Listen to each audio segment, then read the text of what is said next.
नमस्कार दोस्तों, पाथफाइंडर पर आप सभी का स्वागत है। मेरा नाम है डॉक्टर महिपाल सिंह राठौड़ और आज इस लेक्चर में मैं आपके साथ डिस्कस करूंगा लाइन ऑफ एक्चुअल कंट्रोल पर चाइना के द्वारा डिप्लॉय किए गए सीसीटीवीज और अन्य इंफ्रास्ट्रक्चर के बारे में। ये कौन से एग्रीमेंट्स को वायलेट करता है और साथ ही साथ भारत और चाइना के बीच में चल रहे बॉर्डर डिस्प्यूट्स में पिछले एक साल में क्या डेवलपमेंट हुए हैं, इन सभी पॉइंट्स को हम आज डिस्कस करेंगे। अगर आप मुझसे अनअकैडमी ऐप पर जुड़ना चाहते हैं तो मुझे इस आईडी पर वहां फॉलो कर सकते हैं। अन्य सभी जगह महिपाल राठौड़ मेरा हैंडल है। पाथफाइंडर_यूपीएससी टेलीग्राम चैनल पर आपको इस लेक्चर का पीडीएफ डाउनलोड करने को मिल जाएगा। रविवार सुबह 11 बजे अनअकैडमी कॉम्बैट आ रहा है। 1 घंटे का टेस्ट है प्रीलिम्स पैटर्न का, जिसमें आप अपनी प्रीलिम्स की तैयारी को बेहतर बना सकते हैं और स्कॉलरशिप्स भी जीत सकते हैं अनअकैडमी ग्रुप की तरफ से। तो ये न्यूज रिसेंटली टेलीग्राफ न्यूज़पेपर में आई थी कि चाइना कंक्रीट टावर्स और सीसीटीवी कैमरास को इंस्टॉल कर रहा है एलएसी पर। अब कंक्रीट टावर और सीसीटीवी इंस्टॉल करने की अहमियत क्या है, यह आपको आगे समझ में आएगी।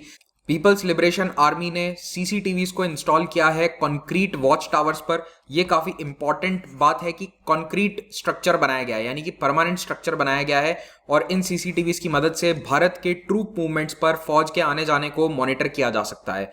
भारत की आर्मी ने भी अपनी तरफ से डिजिटल कैमरास को वुडन पोल्स पर लगाया है और वुडन पोल पर हमने क्यों लगाया है ये आपको समझ में आएगा आने वाले कुछ मिनट्स में। हम भी भारत से चाइना के मूवमेंट्स को ऑब्जर्व कर सकें, इसके लिए ये कदम उठाया गया। इस लेटेस्ट डेवलपमेंट को आपको पिछले 1-1.5 साल के इतिहास के संदर्भ में देखना होगा। भारत और चाइना के बीच में दशकों पुराने बॉर्डर डिस्प्यूट में लेटेस्ट क्लैशेस अप्रैल 2020 में शुरू होते हैं, जब पैंगोंग लेक के निकट स्थित फिंगर एरियाज में भारत और चाइनीज पेट्रोल्स आपस में टकराते हैं। उसके बाद मई के महीने में भी कुछ छुटपुट क्लैशेस होते हैं सिक्किम में और लद्दाख में। अल्टीमेटली बहुत बड़ा क्लैश होता है जून 2020 में गलवान वैली क्षेत्र में in north east part of Ladakh, जिसमें 20 भारतीय सैनिक और लगभग 40 से ज्यादा चाइनीज सैनिक मारे जाते हैं। अब ये वाले जो क्लैशेस हैं, इसके बाद एक और क्लैश होता है अगस्त और सितंबर के महीने में। 29 अगस्त टू 1 सितंबर के बीच में ये क्लैश हुआ था। उस समय पैंगोंग के एरिया में भारत ने काफी डोमिनेटिंग पोजीशंस को अपने कंट्रोल में ले लिया और इस पैंगोंग सो लेक के बिल्कुल दक्षिण में स्थित स्पंगूर गैप को अपने कंट्रोल में लिया। अब स्पंगूर गैप वो इलाका है जहां से चाइनीज टैंक्स आसानी से लद्दाख में घुस सकते थे, लेकिन अब भारत ने इसको अपने कंट्रोल में ले लिया और ये जितने भी ऊंचे पर्वत आपको यहां नजर आ रहे हैं, इन सबको भी अपने कंट्रोल में ले लिया गया। तो बेसिकली ये जो कैलाश रेंज है जो पैंगोंग लेक के दक्षिण में स्थित है, इसको पूरी तरह से भारत ने डोमिनेट किया सिंस अगस्त 2020। तो ये टकरार आपस में चली रही थी। इसके बाद चाइना की आर्मी के द्वारा अपनी आर्टिलरी को वेस्टर्न बॉर्डर पर डिप्लॉय करना शुरू कर दिया। चाइना का वेस्टर्न बॉर्डर यानी कि हमारा जो लद्दाख वाला बॉर्डर है उसके पास में, और इसके कारण बहुत एग्रेसिव पोस्चरिंग शुरू हुई। अब चाइना के पास जो आर्टिलरी गन्स हैं उनमें प्रमुख तौर पर हॉविट्जर गन्स हैं और कुछ ऐसी आर्टिलरी गन्स हैं जो डायरेक्टली इस तरह के ट्रक्स पर माउंट किए जा सकते हैं। तो चाइना के खुद के जो स्टेट रन मीडियाज हैं उन्होंने इस तरह की खबरें दी थी कि कैसे चाइनीज आर्टिलरीज को हम डिप्लॉय कर रहे हैं ऑन इट्स इंडियन बॉर्डर।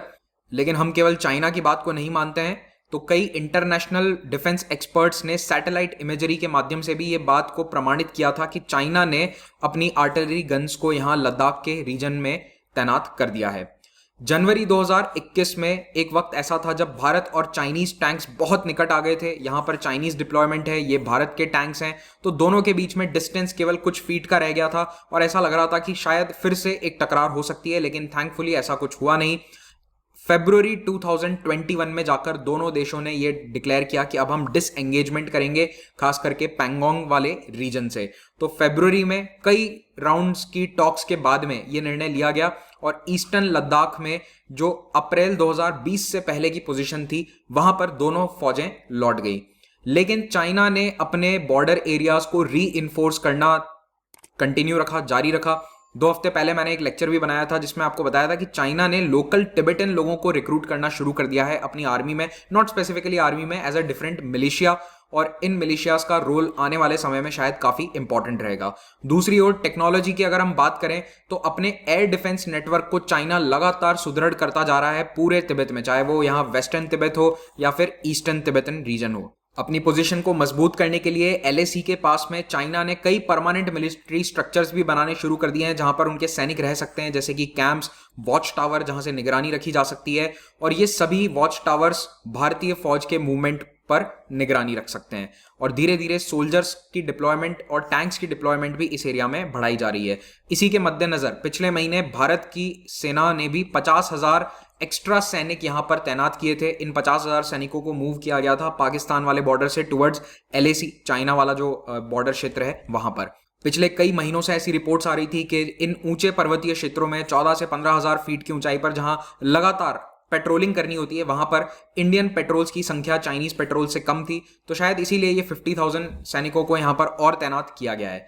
अब भारत और चाइना के बीच में इस LAC पर कई सारे एग्रीमेंट साइन किए गए थे। खास करके दो इंपॉर्टेंट एग्रीमेंट है, एक 93 में साइन हुआ था और एक 96 में साइन हुआ था। इन एग्रीमेंट्स में ये बातें साफ तौर पर लिखी गई थी कि LAC पर कोई भी परमानेंट स्ट्रक्चर नहीं बनाया जाएगा, जो सैनिक हैं वो बंदूक लेकर एक पेट्रोलिंग नहीं करेंगे, और इसीलिए आपने देखा होगा कि गलवान वैली क्लैश में बंदूकों का इस्तेमाल नहीं हुआ था, बल्कि अन्य हैंडमेड हथियार जो थे वो यूज किए गए थे। तो ये सारी बातें 93 और 96 के इन एग्रीमेंट्स के द्वारा तय करी गई थी, जो LAC पर जो तैनाती है चाइना और भारत के सैनिकों की, उसको गवर्न करती है। लेकिन अब चाइना इस एग्रीमेंट को तोड़ रहा है, क्योंकि इस एग्रीमेंट में साफ लिखा हुआ है कि कोई भी परमानेंट यानी कंक्रीट या सीमेंट से बना स्ट्रक्चर यहां पर नहीं बनाया जा सकता। लेकिन चाइना अब परमानेंट स्ट्रक्चर्स बना रहा है, कंक्रीट टावर्स के ऊपर कैमरास लगाए जा रहे हैं और वॉच टावर भी बनाए जा रहे हैं। तो कोई भी परमानेंट या सेमी परमानेंट स्ट्रक्चर LAC से 10 से 15 किलोमीटर के दायरे में नहीं होता।